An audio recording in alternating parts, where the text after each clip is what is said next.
ଆଦର୍ଶ କହିବେ, ଦାଦିମା ଆପଣ। ତାପରେ ଦାଦିମା କହିବେ, ଆରେ ମୋ ନାତିଆ, ଆରେ ମୋ ଧନ, କେତେ ବଡ଼ ହେଇଗଲୁଣି, 100 ବର୍ଷ ତୋର ଆୟସ ଭରୁ, ଆସିଗଲା ମୋ ଆଖିର ତାରା।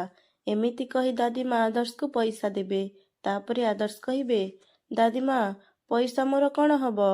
ତାପରେ ଦାଦିମା କହିବେ, ଆରେ ବୁଦ୍ଧୁ, ଏଇଟା ତୋ ପାଇଁ ନୁହେଁ, ତୋ ସ୍ତ୍ରୀ ମୁହଁ ଦେଖିଲି ତ, ଏଇଟା ହେଉଛି ତାର ମୁହଁ ଚାହା, ତାକୁ ଦେଇଦେବୁ ହେଲା।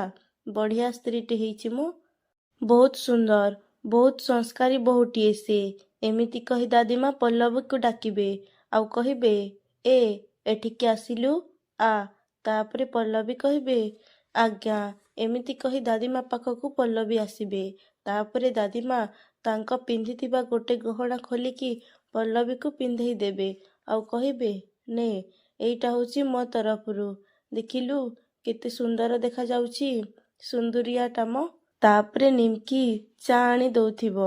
ତାପରେ ପଲ୍ଲବୀ ଚା ଟ୍ରେ ନିମ୍କିରୁ ନେଇ ଦାଦିମାକୁ ଦେବେ ଆଉ କହିବେ, ନିଅନ୍ତୁ ଦାଦିମା, ଇଏ ହେଉଛି ଆପଣଙ୍କର ପସନ୍ଦ ବିନା କ୍ଷୀରବାଲା ନାଲି ଲେମନ ଟି।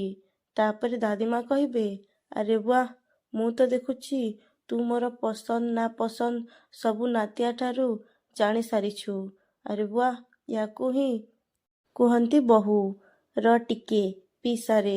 ତାପରେ ଦାଦିମା ଚା ପିଇ କହିବେ, ଆରେ ବହୁତ ବଢ଼ିଆ ହେଇଛି ମୋ, ଏତେ ବଢ଼ିଆ ଚାଟା କରିଛୁ, ବଢ଼ିଆ ହେଇଛି।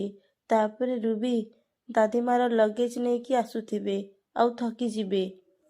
ତାପରେ ଦାଦିମା କହିବେ, ସେଇଟା ସେଇଠି କାହିଁକି ରଖିଲୁ? ମୋ ମୁଣ୍ଡ ଉପରେ ରଖେ, ମୁଣ୍ଡ ଉପରେ। ଆରେ ବାହାରୁ ତ ଆଣିଲୁ, ଭିତରକୁ ନେଇ ଯାଇଥାନ୍ତୁ, ଏଇଠି କ'ଣ ରଖିଲୁ? ଏମିତି କହି ଦାଦିମା ନିଲମକୁ କହିବେ, ଏ ସେତିକି ବେଲୁ ସେଠି ଖୁଣ୍ଟ ଭଳିଆ କାହିଁକି ଠିଆ ହେଇଛୁ? ଯାଉନୁ ତୋ ମାମାକୁ ଟିକେ ସାହାଯ୍ୟ କରିବୁ, ଯା। ତାପରେ ନିଲମ ଚୁପ୍ ହେଇ ଠିଆ ହେଇଥିବେ। ପୁଣି ଦାଦିମା କହିବେ, ଆରେ ହେ, ଠିଆ ହେଲୁ କାହିଁକି? ଆରେ ଯାଉନୁ, ଯା। ତାପରେ ନିଲମ ରୁବି ପାଖକୁ ଯିବେ ଆଉ 2 ଜଣ ଲଗେଜ ଧରି ଉପରକୁ ଚାଲିଯିବେ। ତାପରେ ଦାଦିମା ଆନନ୍ଦକୁ କହିବେ, ଆରେ ଆନନ୍ଦ, ଏ ବିନୋଦ ଆଉ ତା ପରିବାର, ତା ସ୍ତ୍ରୀ, ତା ପିଲାଛୁଆ, ସେମାନେ କୁଆଡ଼େ ଗଲେ?